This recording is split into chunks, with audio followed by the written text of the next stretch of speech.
সুদীৰ্ঘ দিন ধৰি প্ৰাপ্য দৰমহাৰ পৰা বঞ্চিত হৈ অহা কাৰ্বি আংলং জিলাৰ পৌৰ নিগম কৰ্মচাৰী সন্থাই প্ৰাপ্য দৰমহাৰ দাবীত এলানি প্ৰতিবাদী কাৰ্যসূচীৰ কথা ঘোষণা কৰিছে। বৃহস্পতিবাৰে কাৰ্বি আংলং জিলাৰ ডকমকাত সন্থাৰ এখনি কাৰ্যনিৰ্বাহক সভা অনুষ্ঠিত কৰা হয়। সদৌ কাৰ্বি আংলং জিলা পৌৰ নিগম কৰ্মচাৰী সন্থাৰ উক্ত কাৰ্যনিৰ্বাহক সভাৰ অন্তত সন্থাই এখনি সংবাদমেলৰ আয়োজন কৰে আৰু উক্ত সংবাদমেলৰ জৰিয়তে সন্থাই কেতবোৰ সিদ্ধান্তৰ কথা ঘোষণা কৰিছে।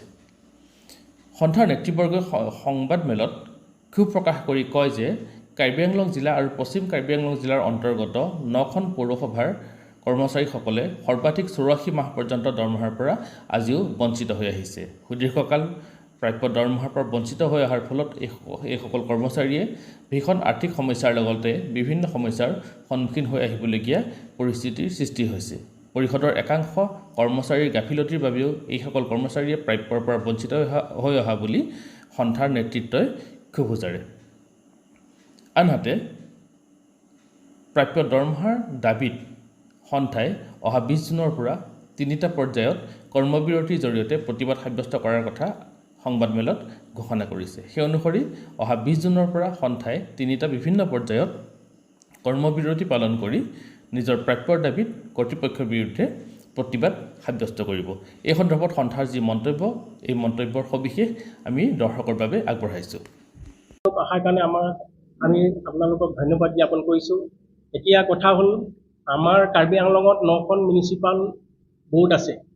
সেইকেইখন আপোনালোকে জানে, হামৰেন, বৈঠালাংছু, ডংকামুকাম, ডকমকা, লাংহিন, হাওৰাঘাট, বকলীয়া, বোকাজান আৰু ডিফু। এতিয়া এই মিউনিচিপাল বোৰ্ডৰ এমপ্লয়ীসকলে 14 মাহৰ পৰা 84 মান্থছলৈকে দৰমহা পোৱাৰ পৰা বঞ্চিত হৈ আছে। কাৰণ মিউনিচিপালিটিবিলাকৰ যিটো ৰেভিনিউ সমস্যা, সেইটো নিজৰ কৰ কাটাল বহুত কম। তাৰে আমাক দৰমহা মিউনিচিপাল অথৰিটিয়ে দিব নোৱাৰে। আৰু তাৰ উপৰিও কাউন্সিলৰ পৰা আগতে আমাক GIA দি আছিলে। সেই GIAটো আজি বহুত কেইবছৰৰ পৰা বন্ধ হৈ গ'ল। আগতে আমাক GIA দিয়ে, তাৰ পৰা আমি দৰমহা লওঁ, কিন্তু সেইটো বন্ধ হৈ গ'ল। দ্বিতীয়তে আমাৰ ষ্টেটৰ পৰা যিটো ডিভলিউশ্যন ফাণ্ড দিয়ে, সেই ডিভলিউশ্যন ফাণ্ড 6 মাহৰ মূৰত আহে আৰু কেতিয়াবা 6 মাহৰ মূৰত অহাৰ পিছত আমি সম্পূৰ্ণকৈ 6 মাহৰ নাপাওঁ। তাৰ উপৰিও কিছুমান কাউন্সিলৰ এই এমপ্লয়ী মানে যি নেগলিজেঞ্চি, অৱহেলাৰ কাৰণে আমি কেতিয়াবা সেই ডিভলিউশ্যন ফাণ্ড, ফাইনেন্স কমিশ্যনৰ যিটো ষ্টেট ফাইনেন্স কমিশ্যনৰ ডিভলিউশ্যন ফাণ্ড, সেই ফাণ্ডটো আমি কেতিয়াবা মানে এবছৰ, কেতিয়াবা 6 মাহ, এই যোৱা 6 ফাইনেন্সৰ সময়ত আমি 1.5 বছৰৰ মানে 18 মাহৰ দৰমহাৰ পৰা বঞ্চিত হৈ গ'লোঁ আমাৰ কাউন্সিলত থকা কেইজনমান এমপ্লয়ীৰ কাৰণে। সময়মতে তেওঁলোকে UC নিদিয়ে বা যিকোনো তেওঁলোকৰ কৰণীয়খিনি নকৰে। আৰু সেইটো আমি সেইকাৰণে এতিয়া আমাৰ মিউনিচিপালিটি অথৰিটিক, চেয়াৰমেনসকলক, ইঅ'সকলক আমি লিখিত পিটিশ্যন দি মানে ইউনিট ৱাইজ আমি প্ৰথম আমাক দৰমহা 28 মে ভিতৰত আমাক বকেয়া দৰমহা মানে এৰিয়াৰ দৰমহাখিনি দিব লাগে বুলি আমি আপত্তি জনাইছিলোঁ লিখিতভাৱে। তাৰপিছত সেই দৰখাস্তবোৰ মিউনিচিপালিটি চেয়াৰমেনসকলে বা ইঅ'সকলে কাউন্সিল অথৰিটিক মানে ফৰৱাৰ্ড কৰি দিছিলে।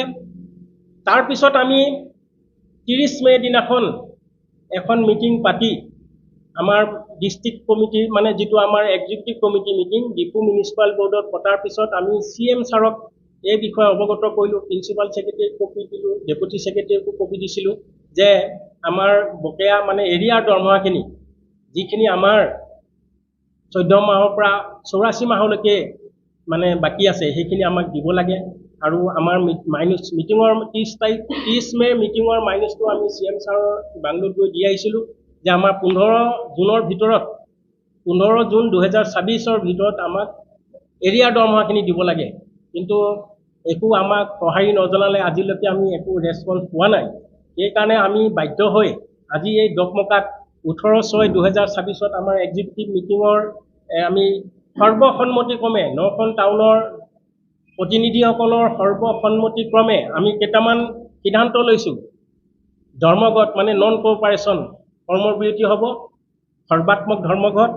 তাৰে আমি 1 নম্বৰতে লৈছোঁ যে প্ৰথম পৰ্যায় হিচাপে 20, 21 আৰু 22 জুন 20, 21, 22 জুন 2024 এই 3 দিনীয়া কৰ্মবিৰতি হ'ব, সৰ্বাত্মক কৰ্মবিৰতি হ'ব।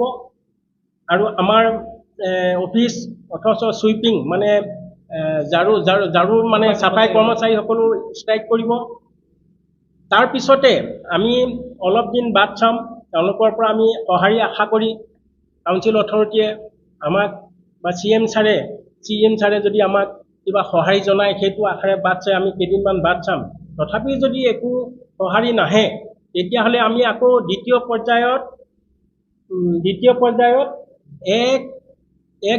1 জুলাই, 2 জুলাই, 3 জুলাই আৰু 4 জুলাই এই 4 দিন মানে 1 জুলাইৰ পৰা 4 জুলাইলৈকে মানে দ্বিতীয় পৰ্যায়ৰ ষ্ট্ৰাইকটো আমি আকৌ আৰম্ভ কৰিম।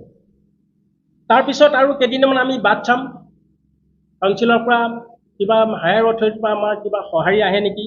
যদি তেতিয়াও একো সঁহাৰি নাহে আমি তৃতীয় পৰ্যায়ত আকৌ আমি এটা ষ্ট্ৰাইক আৰম্ভ কৰিম।